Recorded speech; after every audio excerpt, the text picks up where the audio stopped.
Hello, everybody. Happy Sunday. All right, just like I promised you, this week we're going to be talking to a Boise, Idaho agent because that has been all over the freaking news.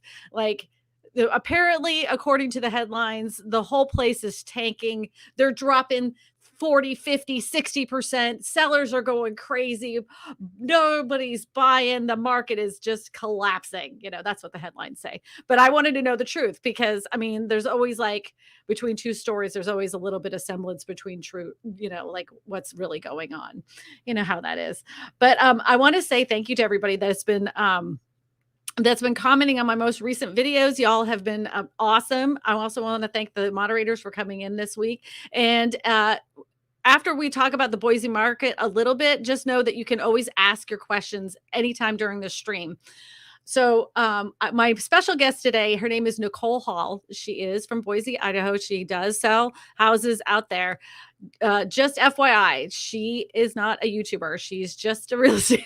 She's just a real estate agent. She's just trying to make it in this world like everybody else. So give her a little slack. Don't give her a hard time. So this is new for her.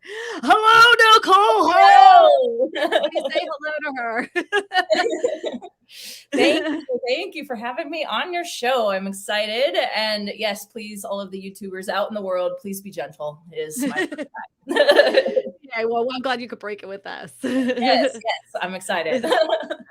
Somebody's like, no, YouTube? You're not doing YouTube? No, I know. I was telling my parents about it today, and my stepdad gave me a whole lecture up today about how I need to be jumping into YouTube because it is the place to be. And I was like, Yep. My parents are giving me the lecture about being up with the times. I am behind. So, but you're not behind the times when it comes to the Boise real estate market. Because I don't know if you've seen some of the headlines recently. Let me just share one with you really quick. Sure. This one came up recently. And this is what Redfin reports. 70% of Boise sellers dropped their asking price. And, and it says Redfin reports that 70% of Boise home prices home sellers dropped their asking price in July. Home sellers in the pandemic home buying boom, like Boise, Salt Lake City, and Sacramento, increasingly dropped their prices as buyers backed out of the market. I'm going to scroll down here a little bit. It says, while Boise had the highest share of price drops of the 97 metros in Redfin's analysis, a high share of the home sellers across the country cut their prices in July. Next comes Denver, where 58% dropped their sales price, Salt Lake City with 56, Tacoma, Washington with 54. So it says individuals, home sellers, and builders were both quick to drop their home prices early in the summer, mostly because they had unrealistic expectations of both price and timelines. They priced too high because their neighbors' homes sold for an exorbitant price for the past few months ago, and expected to receive multiple offers the first weekend because they heard stories of what was happening, said a Boise Redfin agent, Sean Pendleton. Do you know him? My advice to sellers is to price their home correctly from the start, accept that the market has slowed, and understand that it may take longer than 30 days to sell. If someone is selling a nice home in a desirable neighborhood, they should need to drop their price. Okay, I have to ask you this. Okay, so one quote and we talked about this a little bit beforehand. One quote I saw was that sellers have the expectation that home prices are what they were a year ago, but home buyers have the expectation that the home prices should be where they are a year from now. So what is happening? Are we seeing these massive price reductions? Are home buyers getting massive deals because there's a massive drop? Does it look like a crash to you? No, it does not look like a crash to me. There's a bigger story than that is going on, obviously, than the headlines. I love that this is a July article as well, because the market stats that I'm going to share Keller Williams does a great job of putting this whole graph together to give us like the real factual information about what's going on. And the one that I am going to kind of refer back to is the one for July, just because our August ones are not out yet. They actually should be out anytime this week. But yes, as far as sellers having unrealistic expectations, yes, because we had a supply issue for the last 2 years. And that even went all the way through into January, where we had 220 homes on the market in January, and all price points, all in Ada County, 220 homes. That's a lot. That's enough to spike a bidding war for everyone. And that is a supply issue when you have millions of people coming in here from California, from Texas, from Seattle, all of the areas. And as you can see on that top left-hand side over there, it shows that red line shows where the active listings are, even where they are in July. So over 1,500 active homes went on the market in July. And actually, I just pulled some more statistics for today. We're at 2,600 homes that are active on the market right now. So to see what is normal? What was pre-pandemic? Was it 2,600? What was pre-pandemic levels? Yeah. Pre-pandemic level was still like in 2018, 2019, we were still seeing at least 1,000 homes on the market. So it is more than it was pre-pandemic then. Yes. You have a lot more houses for sale. Why is that? I think one, we've got a lot of new inventory as far as new construction that's being built. But we were behind even with pulling new construction. We couldn't build homes fast enough, especially with the influx of people moving here during the pandemic.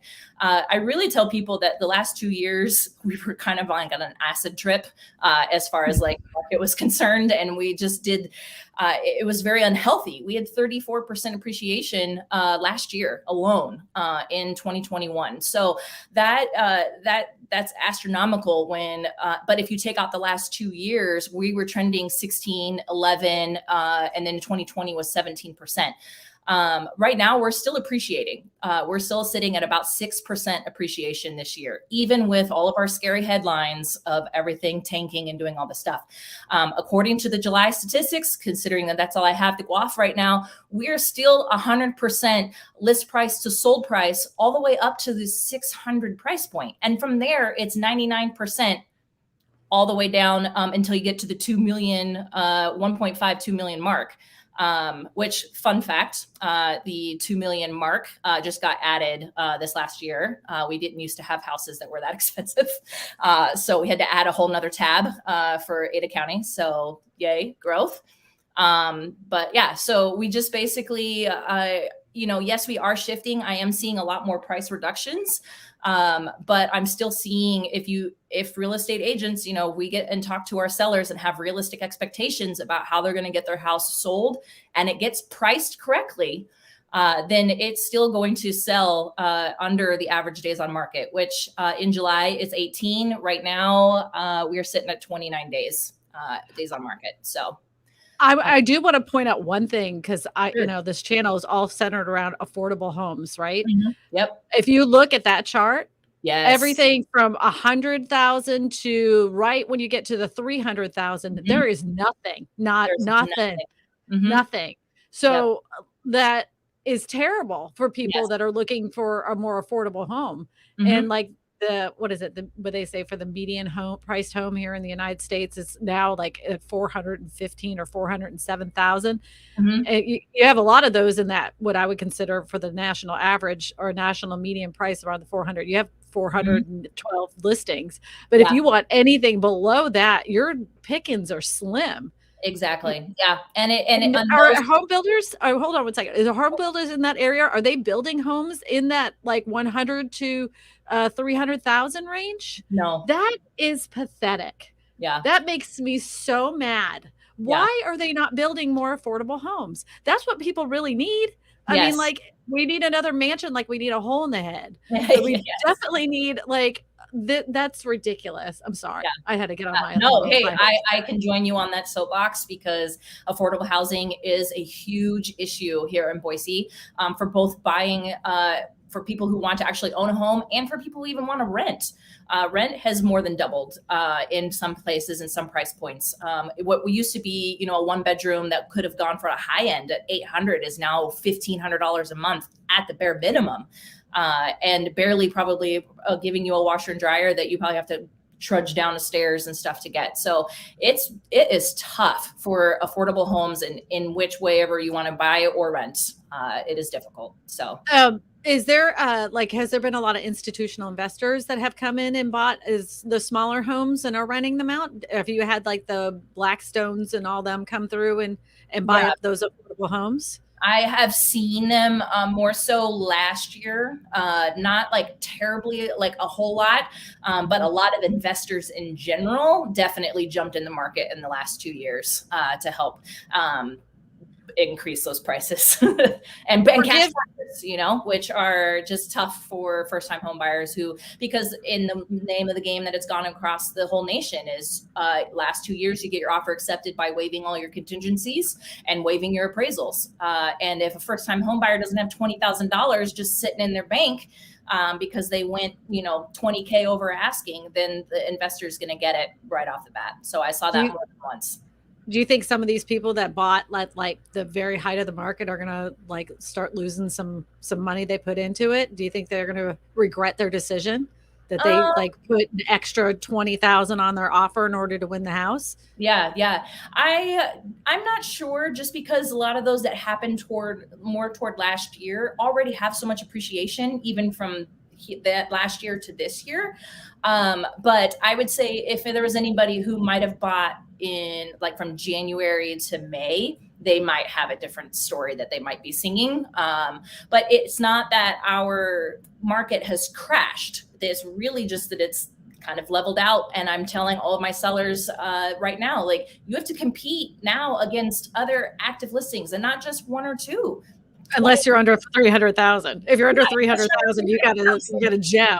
Yeah, for sure. And I mean, yeah, go ahead. I was just going to say, but don't, like, the thing is you do have more active listings on the market. So that is going to bring the price down. For sure. Yeah. But I mean, the scary headlines of, tanking 50%, even last year with building 34% appreciation, like that doesn't set us terribly far back.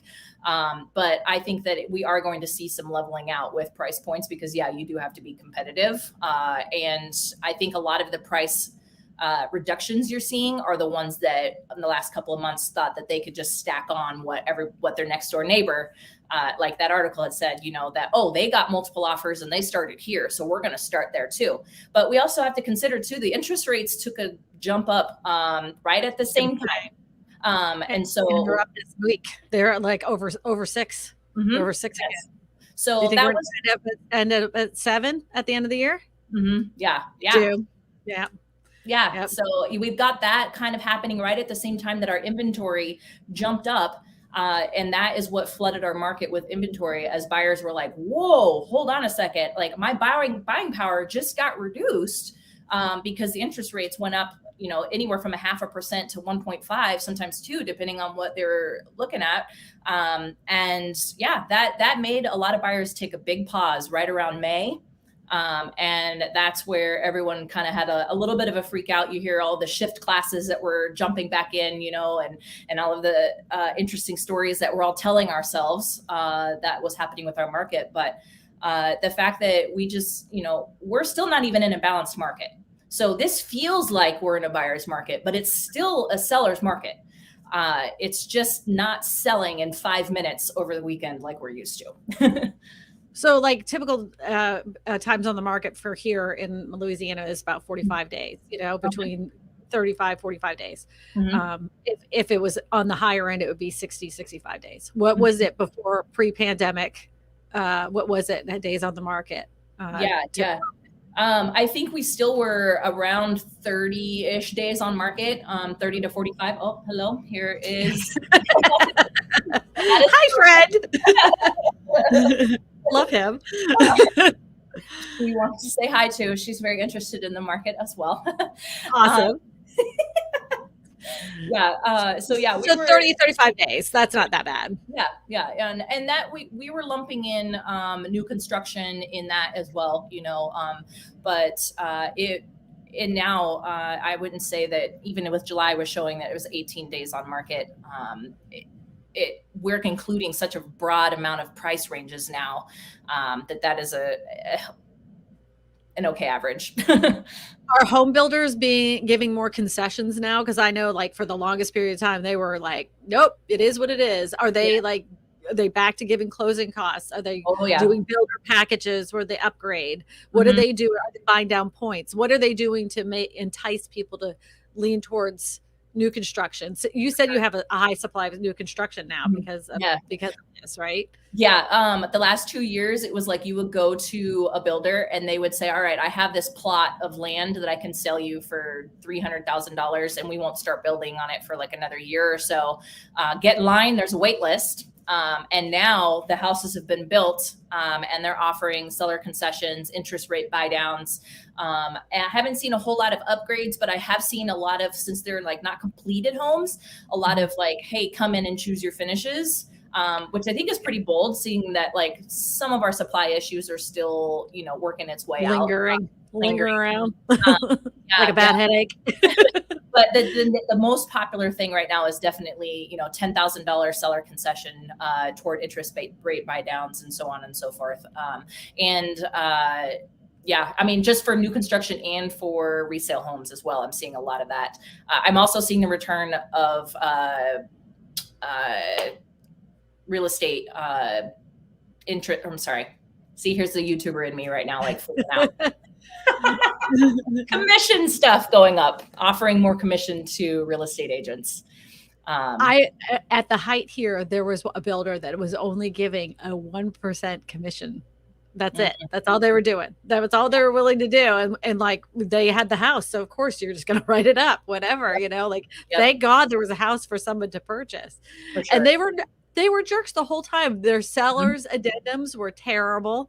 I'm like, so, I'm telling the buyer, like, if you sign this, yeah, like, I mean, luckily it's somebody that it's a builder that's been in the area for quite some time, because if that was a new builder, I would have really been like, "Hey, buyer, I don't know if this person's going to be around after the shift happens." Yeah. For sure. There have been a few bigger builders here that I felt did a great as they could have job of being balanced in how we did business on both sides. But I think it's definitely in the last few months very interesting how many phone calls and text messages and emails now that I get from builders and their coordinators and project managers trying to get them to come out and, "Hey, do you have any buyers? Do you want to come out and check out our open house? We're barbecuing. We're doing all these things," just to get us to come out to look at their homes and stuff. So the pendulum definitely has swung. But at the same time, like, prices are still what they are. So, I've had a few buyers that I know that I've gotten in under the offer price, far below offer price. And I think that we're in a weird time in these next couple of months where I feel like sellers are going to kind of freak out and want to offer up as much as they can before, and then the buyers are taking advantage of it, and they should. They really well right now.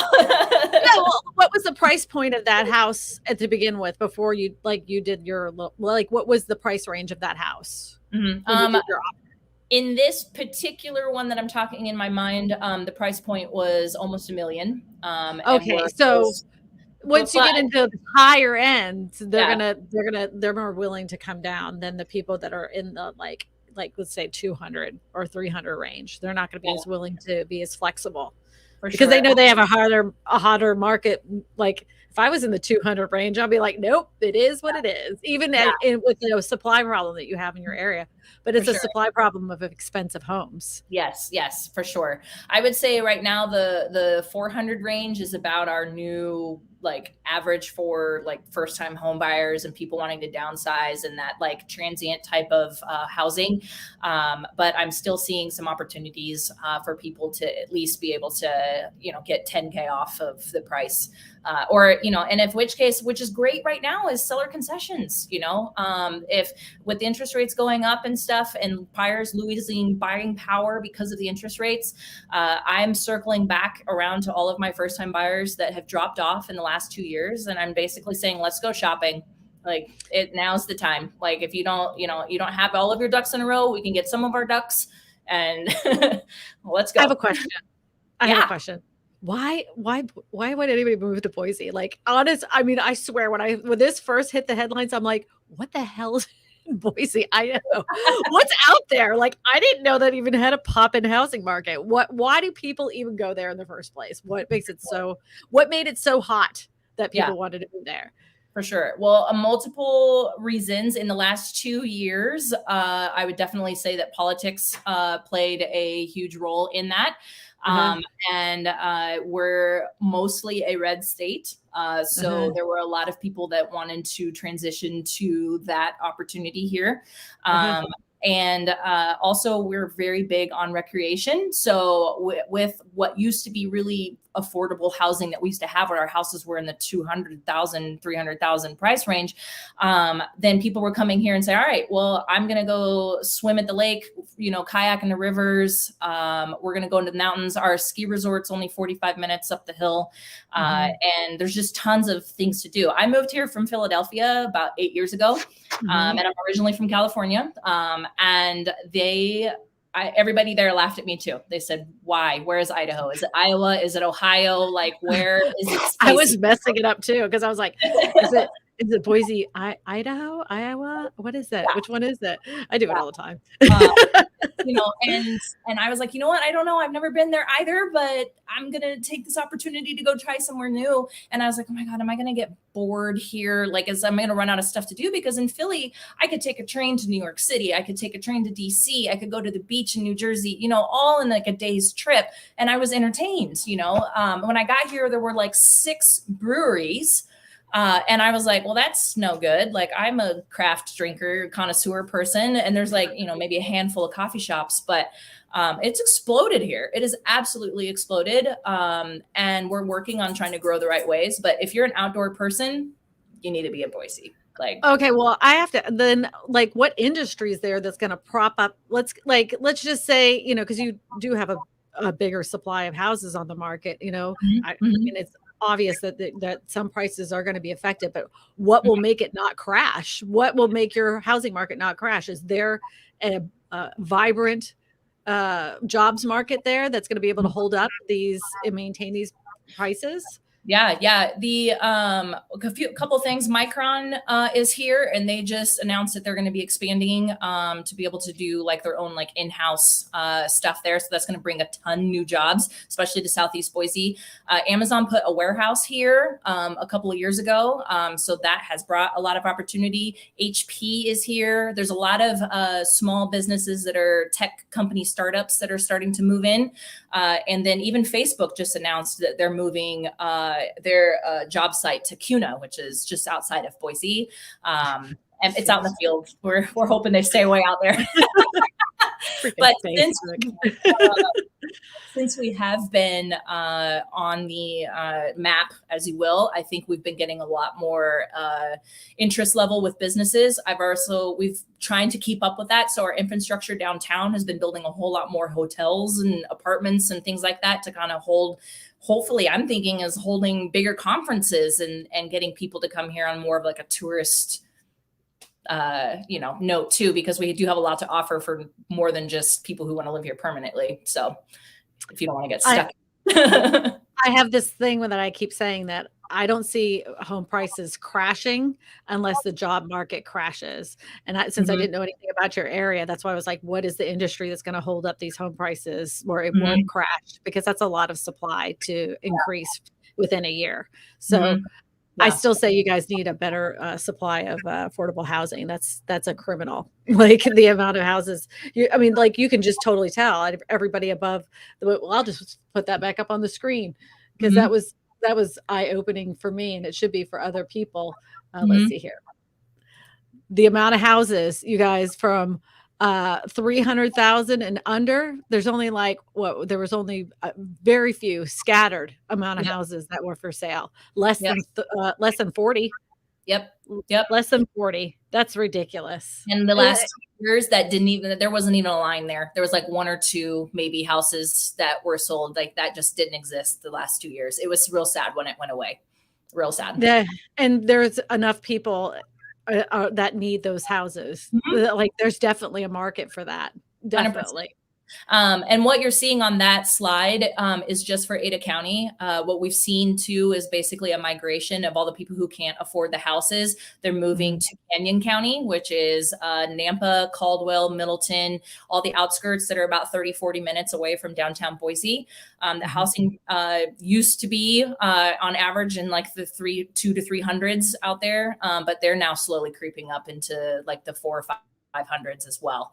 And so that was, not a great excuse to push people who can't afford housing to move farther away.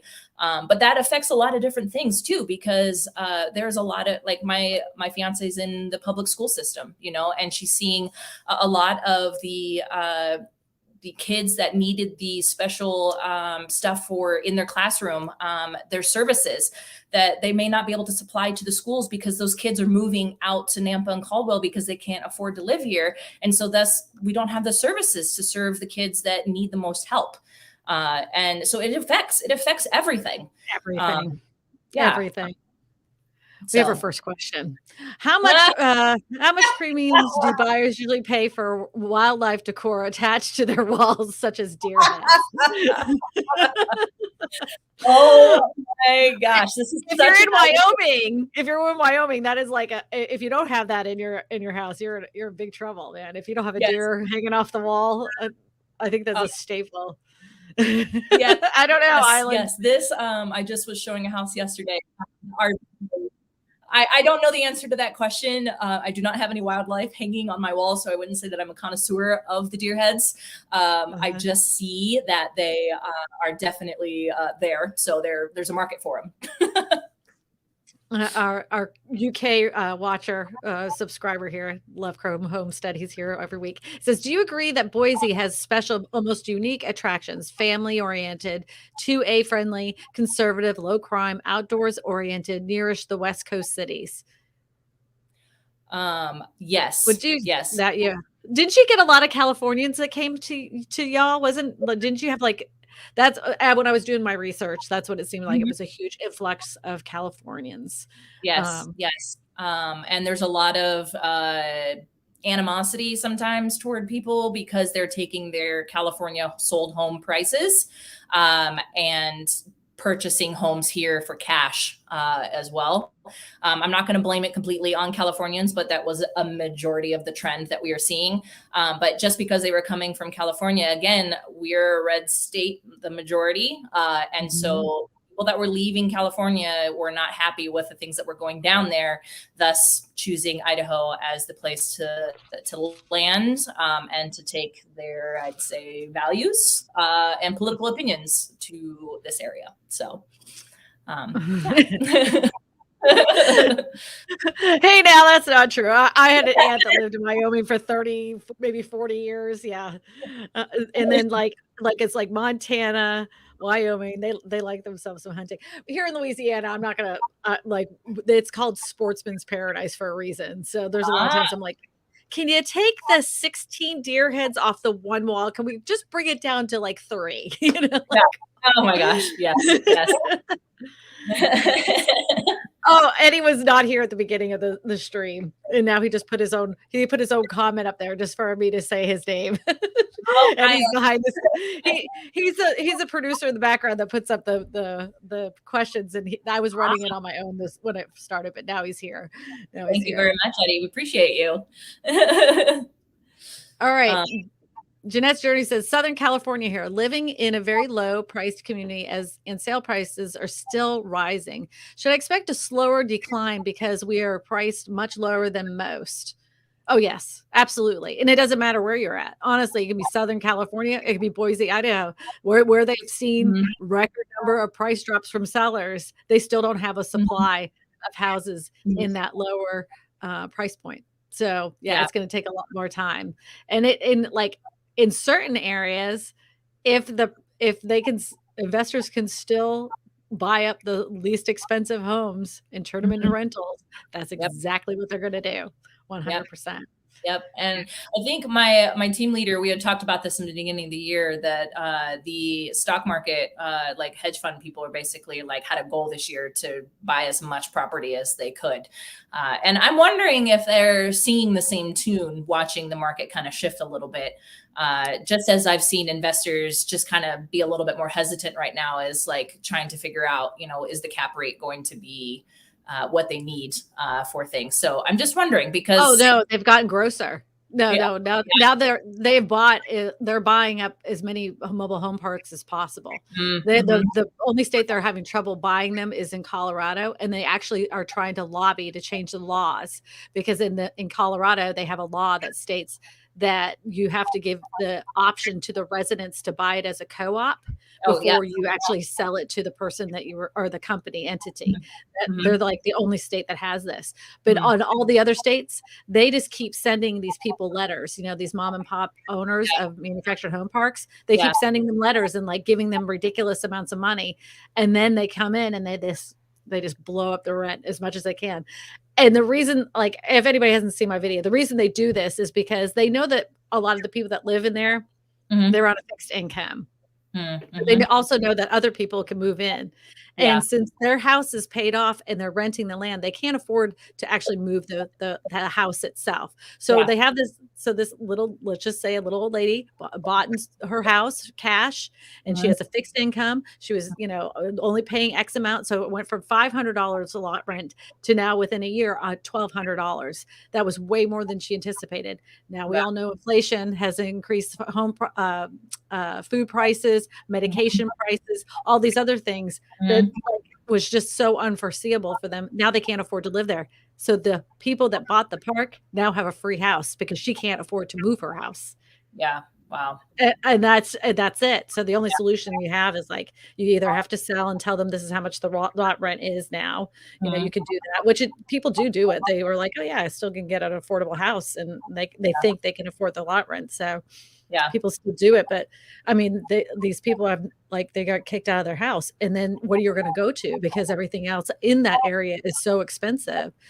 It's just a shame. It's just really gross. Yeah, for sure. For sure. Have you seen Brandeis University study that says 1/3 of working families can't pay their bills, 50% of Black Hispanics can't meet their bills, housing, food, medical, transport, and childcare? I haven't seen that specific study, but I've read numerous, and that's why I talk about it all the time, because I always have said the ultimate goal is just to basically make people work to death. Basically, like they only live to work, because they're making it so unaffordable that they have to work 24/7 in order to just have shelter, food, and something to like get to work. That's it. For sure.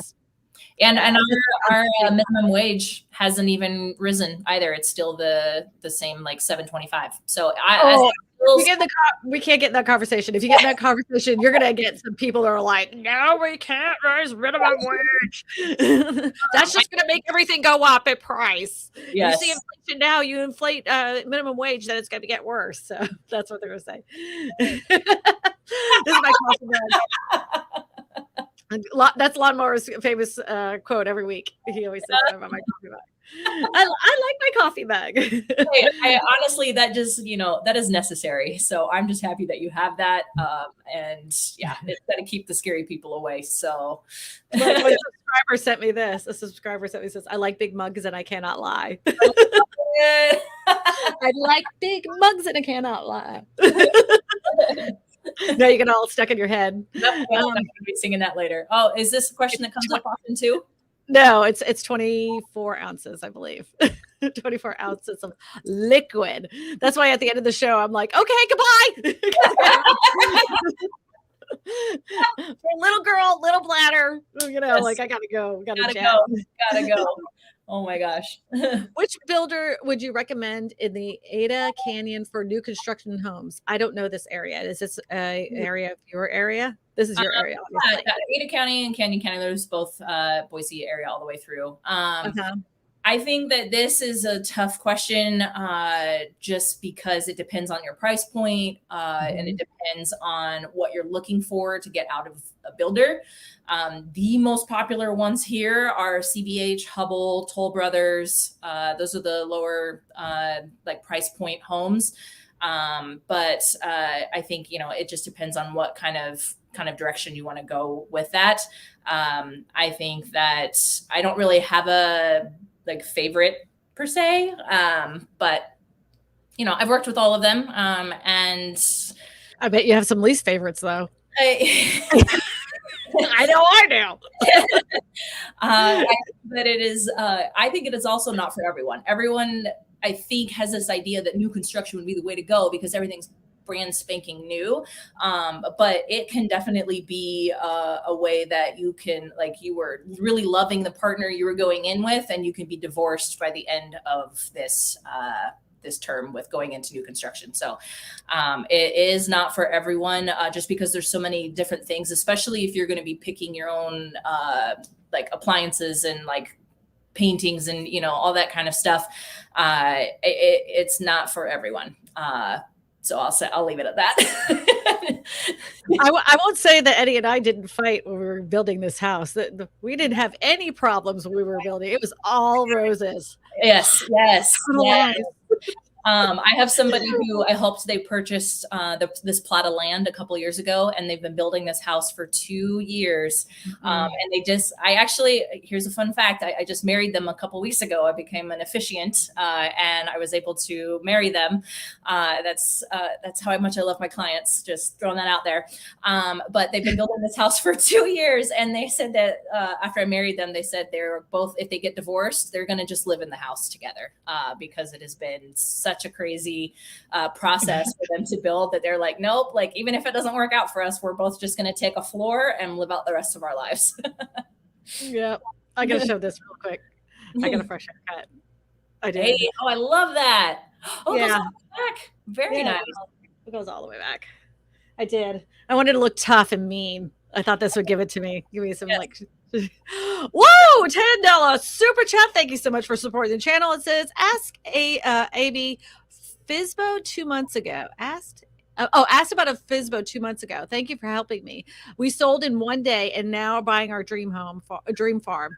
Thank you. Oh, congratulations. That's awesome. I bet I told you to contact a title attorney to help you with that for sale by owner. Oh, yes. Yep. 100%. Tim Chandler said for the $5 super chat. So thank you for all you do. You and your great guests. Well, I'm excited that she was able to come out here. I mean, I didn't have any Boise people from the YouTubes, and like not. I take that back. I did. I wanted to have. I interviewed her. We spoke on the phone a couple times, and we've been messaging each other back and forth. And I felt like she had a better pulse on what was going on in her community. So that's why I had her on here, even though she didn't have a YouTube channel. Denise Ellerby says, "Question: Can modular homes built with land included eligible for traditional home loan? The New Bank of America offers certain states. I live in Maryland. Thanks. So a modular home, as long as it's built to international building code or the building code of your area, most likely it's going to be built to a higher building code. Mm-hmm. There's no reason why it couldn't just be accepted for a traditional building construction. I'm actually filming a video right now. And in that video, I even say some lenders do not understand what a modular home is. They have no concept. And in their brain, they're thinking a manufactured home or what some people call a mobile home. That is not the same thing. Explain them, educate them, show them your floor plans of what you're wanting to do if they say they don't do modular homes. So that way they understand what the product is in the project you're wanting to do. And then, most likely then they'll can pull your numbers. But in a lot of cases, even their website will say, we finance modular homes. And then when you call them, they're like, no, we don't do that. And then you're like, wait a minute. It's not a manufactured home. It's a modular home. Let me show you my plans. And then they're like, oh, yeah, we can do that. They don't get it. They don't get it. Same thing for Idaho too. I know she was talking about Maryland, but yeah, it's pretty much across the board with that.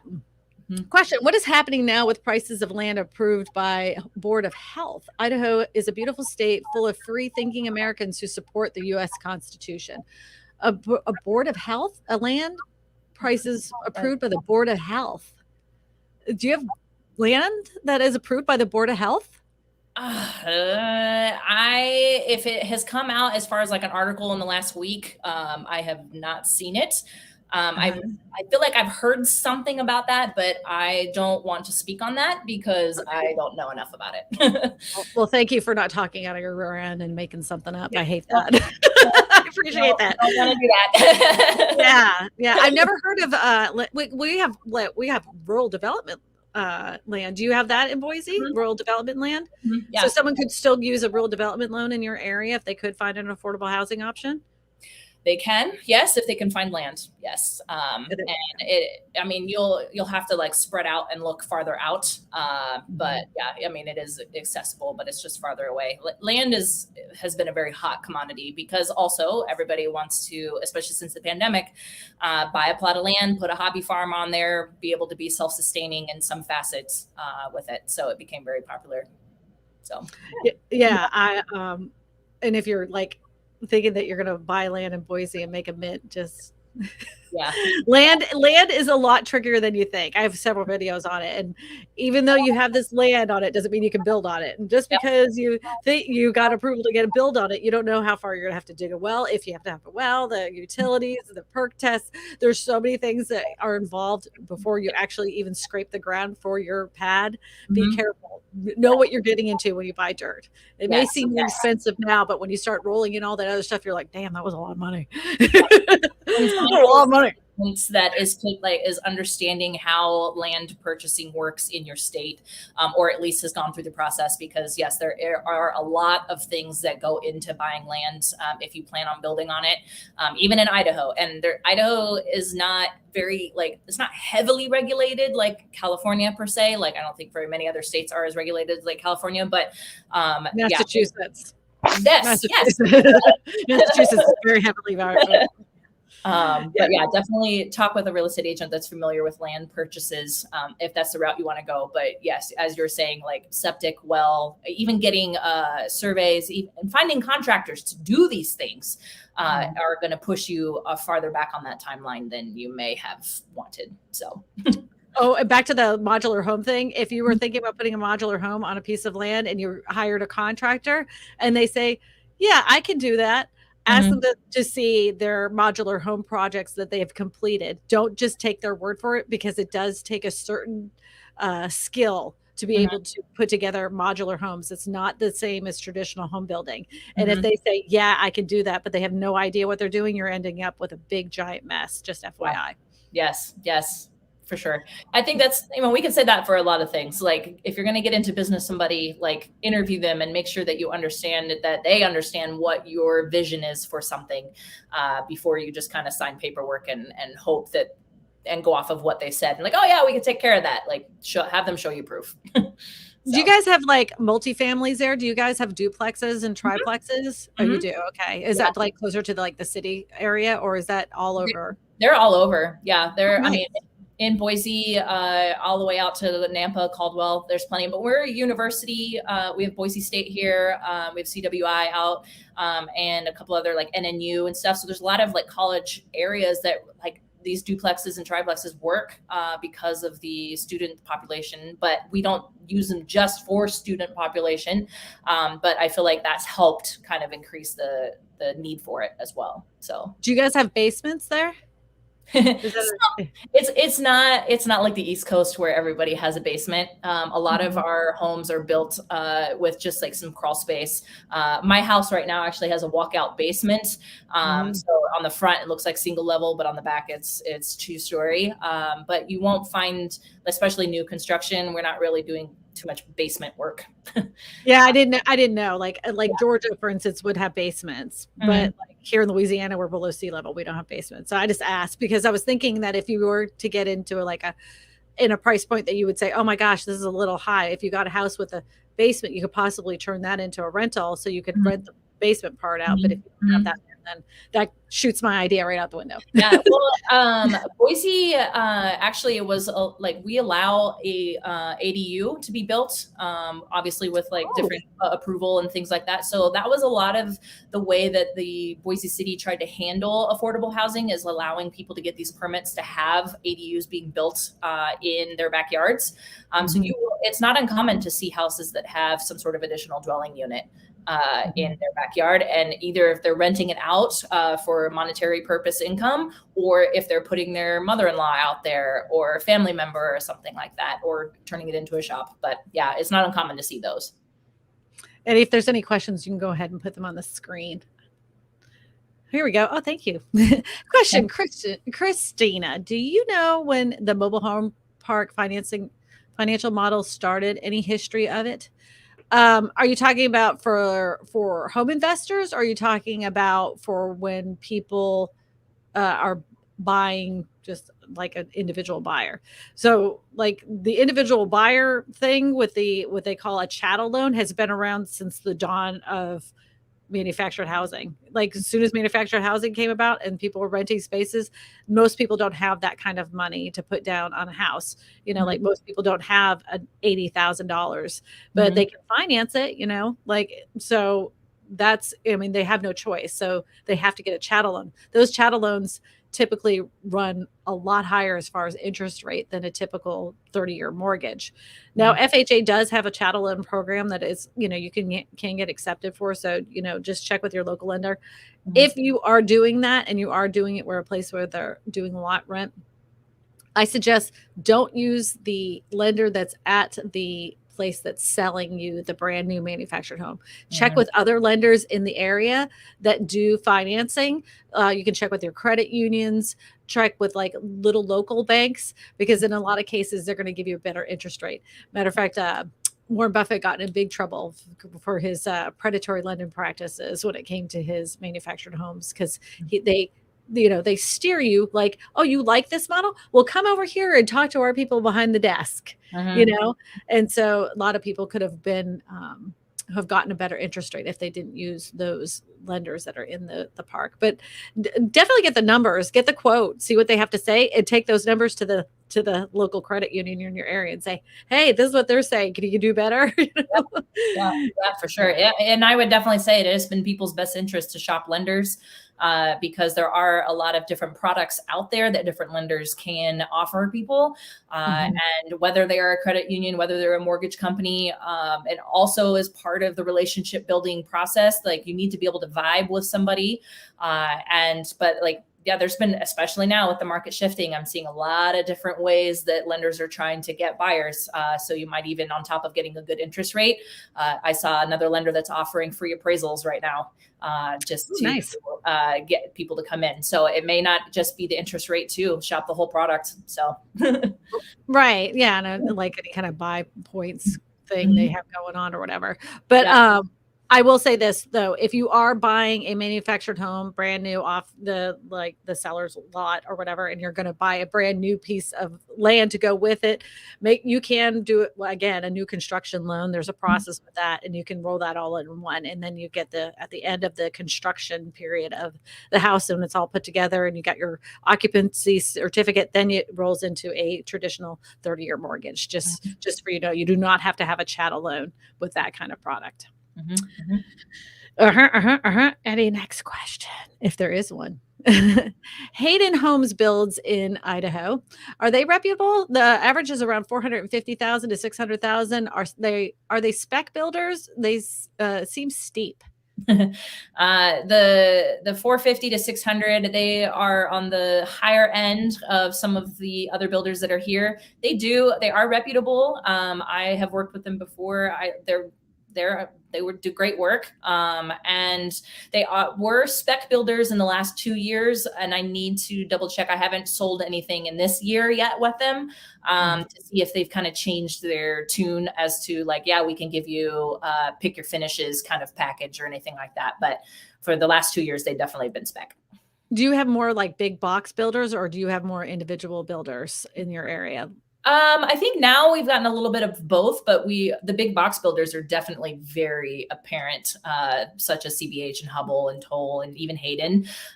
They're like our bigger box builders. CBH and Hubble are in the more of affordable price range. So if that person is saying, Hayden seems steep, check out Hubble and CBH. And maybe some Toll Brothers might have some stuff, but I know that Hubble had some houses that were starting at like $399, which is still steep, but a little bit more affordable than the 600. So, well, yeah. Well, there isn't much anything below that 400 range at all. We saw that. My electric bill went from $25 to over 100 in a matter of 1 year. Mine did too. Mine did too. And I'm like, what do we do? Yeah. What do we do? I almost fell out of my chair this last month because mine was like $150. And I was like, what in the heck? Like when it normally was, $70-$80. So yeah, I don't know. It's crazy. It's crazy. And everything is more expensive. You got a higher mortgage, you got higher utility food costs, utility bills, your property taxes went up. Yep. Life is expensive. My daughter, she's 20 or 19. I can't remember. Anyway, she's either 19 or 20. I think she's 19, but she's like, Mom, I'm like really concerned that I won't be able to afford life. And I'm like, you're gonna be fine. You're gonna be fine. You're gonna be fine. And she's like, yeah, I don't know if we're gonna be, and then move back home. I'm like, well, I have this little house behind the house. So you might be moving in here for a little bit of time, but it all work out. We'll have it work out for you. For sure. We are seeing a lot more families that are moving in together. Yeah. So definitely seeing that happen more.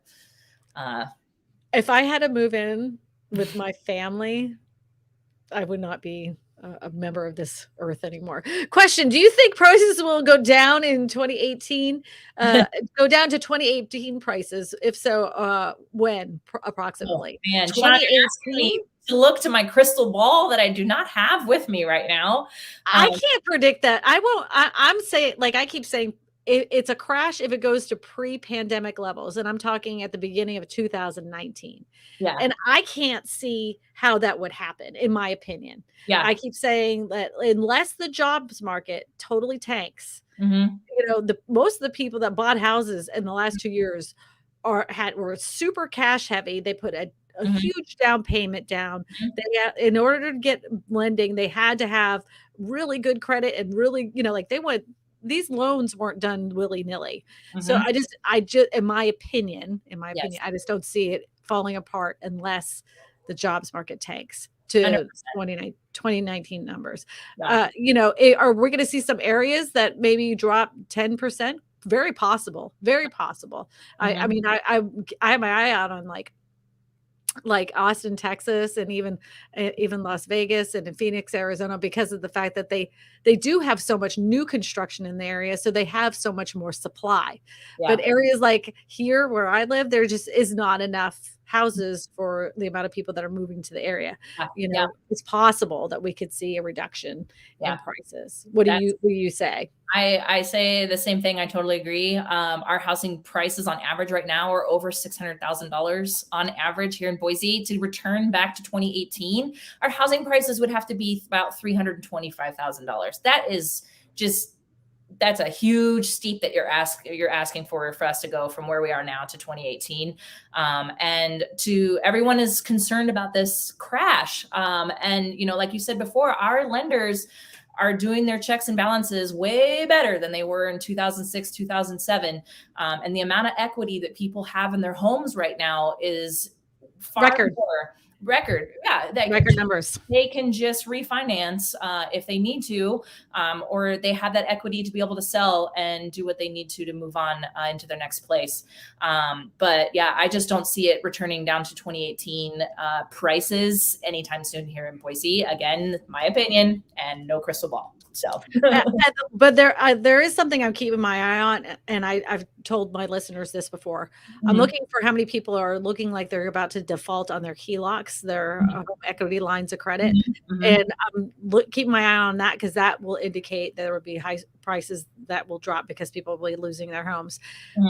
But that takes that, I mean, even if everybody that had HELOC didn't pay it tomorrow, it still would take a good year to 2 years before that Mhm. wave of what, the repercussions of that Yeah. to hit the market. Yeah. So, but I still have my eye out on it. But that's one of those things I'm interested because Yeah. people are tapping into their equity to pay for stuff. Yeah. Yeah. And we have the same thing too. Our team gets notifications for foreclosure. And it's been crickets. We don't. Yeah, we haven't had any either. Yeah. And the ones that we had were like ones that were supposed to go on the market prior to the pandemonium. Mhm. And then they were halted because there was that freeze Mhm. on it. Yeah. And then they hit the market, and of course they were gone in seconds. So Mhm. we've had like we have one broker here that is like the foreclosure broker, and Mhm. the only houses they've had are relocations. They haven't Mhm. had any foreclosures. So Yeah. um, Ellen says our realtor said a lot of sellers are delisted rather than accept any price cuts. LA area. Mhm. I used to predict the housing price. I used to predict a housing price crash, but I don't see it happening even if there's a recession. Mhm. And you're kind of like on the same page as us, Ellen. Mhm. It'll be interesting to see what actually will cause. I mean, I still say that these home prices are unsustainable. The Yes. median price of a house does not match the median price of incomes. So Mhm. there's going to be some areas that are going to see some suffering. You Yeah. can't have a market like yours and not have houses, barely any houses Mhm. under the 300,000 range or Mhm. 400,000 range. There's such a limited supply, and Yeah. then you have all these people that need to work in the area that work in that median price range that could afford homes there. Like, Mhm. there has to be some give and take For sure. For somewhere. sure. Yeah. No, and I definitely agree. Like, while I don't think that we are going to go back to like 2018, Mhm. what we've done for the last 2 years is not sustainable. And so there is, and starting to see, a shift for that. But I agree. We definitely need more affordable housing. And a $600,000 average price point is not sustainable for like a healthy Boise. So Yeah. And it's true of most of the United States. Like 400 and let's just say like 400,000 here is very high for the median income of Mhm. people that work around here. I'm Mhm. like, where is all this freaking cash coming from? Like I didn't even understand like people were pulling it out. I just Mhm. remember before the pandemic that Mhm. people were like, well, I guess I can borrow like 10 grand from my grandma, and Mhm. then I can pull some out of my 401k, and like they were scratching their head to find it. And Mhm. then, like, then you go into the pandemic, they're like, well, yeah, I mean, let's just go ahead and do 20,000 over so we win the bid. And then they still didn't win it. And I'm like, where did you get the freaking cash from? Yeah. Like, but Yeah. the difference was the person that was purchasing, like they had really high end jobs. They, like they had money coming from all Yeah. sorts Well, and we also saw a lot of people who were working from home, and they were taking their pay from other states and working from home here in Idaho. And that helped and hurt us a lot because that's a different job market that the people here in Boise can't compete with when they've got people that are working, taking their home pay from a different state that's way higher than ours and being able to live here. So. I read an article that some employers are thinking about adjusting people's incomes if they do move to a different state to Mhm. reflect what that state is. And I'm like, ooh, those people are gonna be mad. Yeah. Yeah. All right. I feel like if I was in that position, that's a great gig, like go live somewhere cheaper or whatever. But oh man, like after being somebody who works with all price points and seeing everyone's stories, like it just is like, oh man, like we need some sort of balance with that. So It's gross. There isn't anything yeah. for it's terrible. Just digging it with Lovely Bee. Love that screen name. It says, question, what is your opinion about buying adjacent Adjunctive. adjuncticated property? It is a safe investment. I would have to know what that is. Yeah. Honestly, that's a word I don't know. Is that like along the lines Adjuncticated, of like a tax sale? like I Is don't it know. tax sale? Is it like I need to know what that is. Can Like I'm gonna Google it right now. yeah, like Google it. Maybe Eddie could Google that for us and we can put the word Eddie. Eddie. Adjuncticated. I'm just like, I'm wondering if it was like land that was maybe formerly owned by the government, maybe, or land that has been foreclosed on. That is a new word for me. Okay, adjuncticated property means a residential housing which property in which the taxes were due and which had been sold in accordance with the law without appraisement following advertisement in the official journal of the local governmental subdivision, and for which the tax deed by the local government subdivision tax collector has been issued for the constitution. Tax sale. Tax sale. Okay. Yes. So the only problem with the tax sale property is the fact that you got to make sure there's no other liens on it. So people will buy these tax sale properties at auctions and they don't understand that there might be other liens on that property. So then they go rehab it and they're going to fix it up and they're going to flip it. Then they go to the title office and they're like, hey, just FYI, no, you bought this at tax sale, but there's other relatives that own this property, even though they were on the tax records. There's other people that have ownership of this property, so you have to settle with them. Then they have to do quick claim deeds, and then you got to settle all the liens, and so that cuts into your profit. So yeah, of course you can buy land through tax sales. Just make sure there's no other liens on it in the meantime. Yeah, they can be messy. They can be. And if you have time ahead of time and you're good friends with a title attorney in the area, you can give them the address of the property and ask them to pull it up before you make a bid on it. Just FYI. Mary says, do you see home appreciation flat most parts of the country for the next couple of years? Also, when do you estimate rates going down? 2 to 3 years. Watch the show every Sunday. Very useful information. Nice, Mary.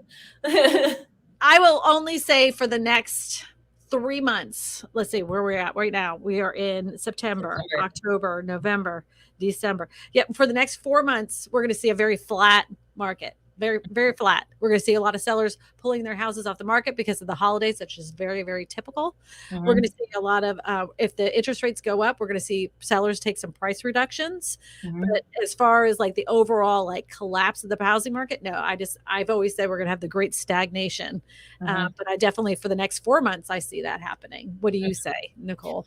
Yeah, I would have to agree, especially nationally. I think that is definitely something that, as everyone is, we rode this train of like high inflation and high interest rates and now the price reductions and stuff. And I think everyone is kind of just taking a pause and seeing what is going to go on. So yeah, very typical that sellers will be hesitant to list their home in the next few months, just as the inventory goes down. But I also think that it could be a great time for buyers to jump in.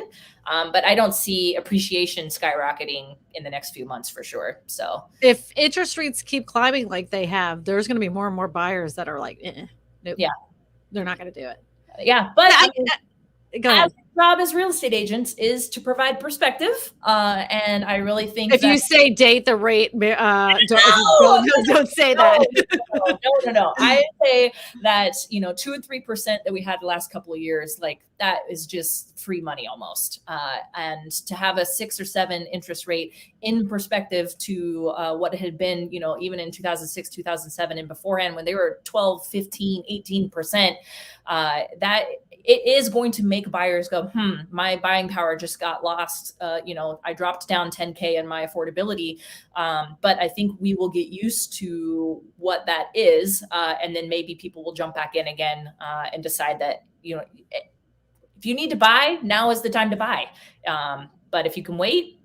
But if interest rates go up even higher and there's still a lack of supply of affordable homes to begin with, that is still going to be a market that is going to be hard for people to get into. That's even going to make it worse. So you have a lack of homes of under $300,000. And even if there's some price drops and some of them land underneath there, that's still going to be very difficult for people that are in that price range to purchase because the interest rates are so high. Yeah. Oh, it's so gross. Yeah. It makes me so angry because buying a house was attainable. If the interest rates were high, the housing usually wasn't that high. You'd still get a house for, 150,000, even though the interest rates were like 8-9%, but those don't exist anymore. Yeah. It does make me.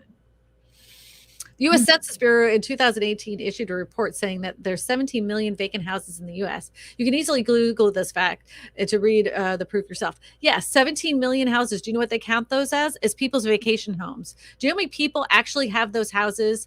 Like, even this past year, boomers didn't sell their houses, and that's what was supposed to happen. Like, they had predicted 5 years ago there was going to be this huge wave of boomer houses that went on the market because they were going to retire. They were going to sell their house and take that nest egg and move to Florida and Phoenix, Arizona, and we were going to have all these, smaller houses for sale, and that's going to help the millennials get into the housing market. That never happened. You know what? Boomers were the number one buyers of houses for the past 2 years. For the past 2 years, because they got a big old nest egg and they're willing to spend it, and they will buy not one but 2 or 3 houses, and they're not going to live it year round. They're not going to live in it year round. More than 16 million homes are sitting vacant, according to the report of the U.S. Census. The study by Lending Tree ranked that the nation's 50 states by their shares of unoccupied homes. The highest vacancy rates were found in Vermont, Maine, and Alaska. Yeah, like, who's going to live in those states year round? It's cold. My grandma actually lives in Vermont. It is lovely. I will. It is beautiful, but it's freaking cold in the wintertime. Like, frostbite, break your fingers off cold. Yes. Yeah. Yeah, I think that is interesting. And I remember reading about that too, about how we were expecting this wave of boomers to sell their houses, and it didn't happen. And now guess what they got? They got all of us millennials moving back in with them. So they actually were saying, like, at that time, they were like, it's really going to cause home prices to really decline because there's going to be so many boomers putting their houses on the market. But this would be a great opportunity for millennials. Something that never happened, because they were like, nope, I'm going to hold on to it and I'll rent it out to you, buddy, but you're not getting my house. Yeah. Which isn't bad. I mean, it's income producing property. Just really, it's terrible for people that are trying to find an affordable housing option. So, question: what happens to rents in 2023? Are all first time home buyers who step back might be still renting? What's going to happen to rental prices? I know in some areas they've already started to drop a little bit. So, what is your prediction? I think that it will also, again, start to level out and maybe drop a little bit as well. But in Boise, we have such a low vacancy rate right now that it's hard to say that that's going to happen anytime soon. But I think that there is this struggle between people that are looking at first-time home buyers and they're saying, well, my rent is $2,500 a month, but I can't be approved for a mortgage because they said that I can only qualify for something that gives me $2,500 a month, and it just, so they might stay put and stay renting, but I don't know if that's going to necessarily cause our rent to continue to go up.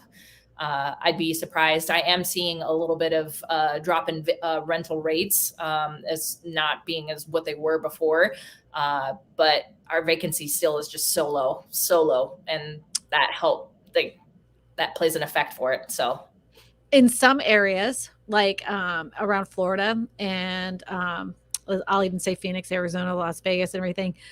So home builders are like, they've had bad builder sentiment. Like, they're like, ew, I just don't feel like building right now because, the home buyers aren't buying. So they're like, they're not building as much. Yeah. But what they did was they switched to multifamily building, meaning like apartments, condos, townhouses, that kind of thing. Because they know that during a recession, during a housing collapse, the only houses that sell are the ones on the lower end. Yeah.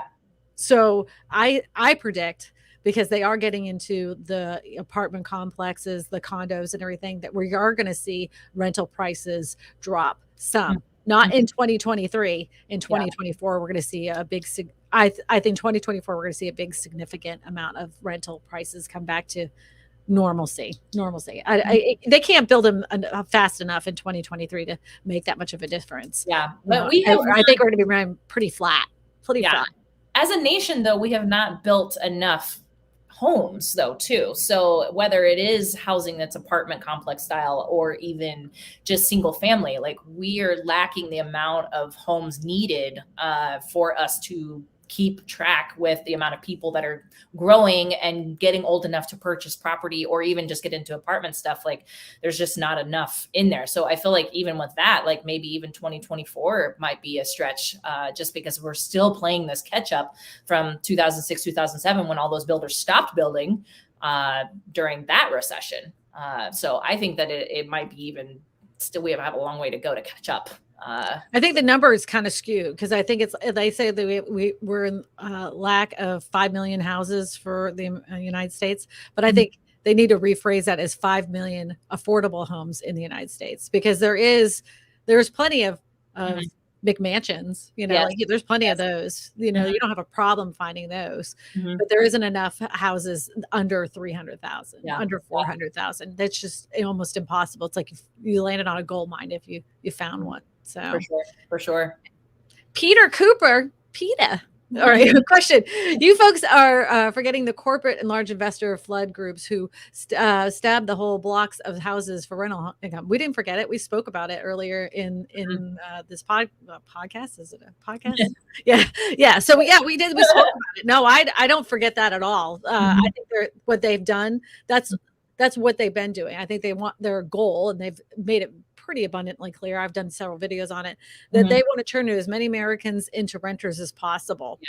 Yeah. Like they know what they're doing. These hedge funds know what they're doing because they get a high return on investment. That's why they keep the rents up so high, because they want to satisfy their people that are investing their money into them. That's why they're buying up manufactured home parks. They have the best return on investment on manufactured home parks, because that's like basically free housing that they're getting. Yeah. S. Stewart says, I've seen communities using regulation more than to curtail the outside investors. I seem to hear more about the Airbnb limits, but this is happening in other ways to encourage owner occupancy. Yeah, like the Airbnb thing was always a problem here in like New Orleans area. And the hotel industry was like, you want us to continue our casinos and bring you in a lot of guests and house those guests? You're going to stop this Airbnb nonsense. Wow. So they put a big nip in the bud right there. So a lot of the this was years ago, the condo complexes here in the area were like, a lot of them were pre-buying them because they were going to turn them into Airbnbs. So they had to like readjust all of that. So it is a thing, it is a thing. I just can't see as many people vacationing like they used to. Airbnb is not getting as good of accolades as they used to get, like the people that run the Airbnbs kind of flaky. Some of the people staying in Airbnbs are pretty flaky. And anytime you deal with people, things just kind of get messed up. So you've seen the it's almost like more expensive with all the cleaning fees and things that they tack on. That your like stay at a hotel would have been cheaper in the long run. Absolutely. And then like give you like a list of rules, like make sure you strip the beds and put your towels in the washing machine and run that load before you go. And, like all the, like they tell you all the stuff that you have to do. And it's like, when I go to a hotel, I do that anyways, but like the fact that I have to, and this is like, you're supposed to feel comfortable, make sure you don't leave any lights on the house after you leave at night. Like I want the lights on. I want to know what's standing outside this little house that I don't live in. We do not have a whole lot of regulation on Airbnbs here. So there are a lot of Airbnbs. There's a lot of investors that are coming here to purchase cute homes that are going to be Airbnbs. I know that a lot of the new subdivisions, as they're being built, they are putting in their CC&Rs and HOA regulations that they don't want short-term rentals there.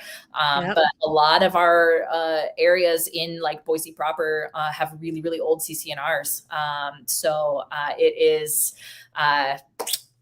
they're here. They're alive and kicking. And it's definitely, an investor market as an option for investors to purchase so that they're... get what they need. So they get their money. All right. Karen Duff says, question, do the people buying a cash home in Idaho and Arizona take out a HELOC on their home from the other states like California or Washington, considered it an investment property? I'm sure some did. Most of them just sold their house in California and bought the other house cash because it was like cheap. That's what they did in Austin. I know that's what they did here in New Orleans and Baton Rouge. They sold their house in California that was like, let's just say 900,000. Mm-hmm. And they owed like 300,000. So they're coming here and they have like 700,000. Mm-hmm. To buy a house here at 700,000, it's like humongous. Like you got a nice house here for 700,000. So when they came here, they were like, "We won the lottery, man!" They love it. They love it. Same thing here for us too. California and Seattle, Texas, all of those bigger areas, they're selling their houses. I don't even barely heard of people using HELOCs, but they were like, yeah, we'll just sell our property, or they'll sell their 2 properties that they already had somewhere else and purchase here. I mean, even though our average price for $600,000, it still gets you a pretty nice house for $600,000. But you're seeing a lot of them being able to afford the $800,000, $900,000, $1 million properties. So yeah. Wish I did, man. I know, right? All right, Miss Nicole Hall, I'm just going to tell you, thank you so much for spending the last hour and 15 minutes with us. If people wanted to get a hold of you, how would they be able to get a hold of you? I know we already have it up here. Eddie, you already got it up there. It's Nicole Hall on Instagram. Yes. Yeah. Follow me on Instagram. Especially, I'm not one of those real estate agents that just post houses. A lot of it is my rabbits and my dogs and the adventures that we're going on. But lately it has been houses, just because I have had a few active listings. But come and follow me on Instagram. You can reach out to me via email as well, Nicole@boiseguru.com. If you want to have more questions about our market, or you're just interested and want to shoot me a message, or if you even want to send me pictures of your dog, like, I will never say no to that. So if this goes viral and all of a sudden it gets flooded with dog pictures, it's not the end of the world for me. So what about cats?